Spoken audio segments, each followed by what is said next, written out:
Now, deep dive analysis of one animal entering his sixth lactation, currently dry, has had an alarm for mastitis and ketosis.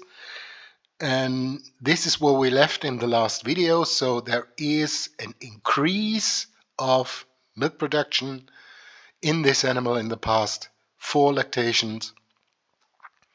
Now let's take a closer look in comparison. Now in her next lactation, she is expected, this is calculated by Predicta, to give around 12,400 kilos in 365 days, which comes down to a production level of 36.35.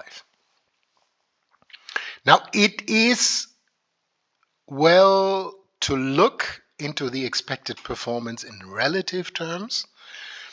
So within group, meaning compared to animals with 3 or more lactations, this animal has a relative value of 95. So the average would be 100, and she's below average. In the coming lactation, she will be below average. And compared to the rest of the herd, so all animals in the herd, it's basically the same, so slightly below average. It's a difficult choice what to do in the next lactation in this animal, isn't it? So one thing for sure, this is a high-producing animal, has had tremendous potential, very few health events, and even this below average production might lead us to the conclusion it's good to keep her at least for the next lactation and maybe even inseminate her then.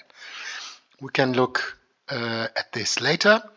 So far for this animal, let's continue with the comparison in the next video even more.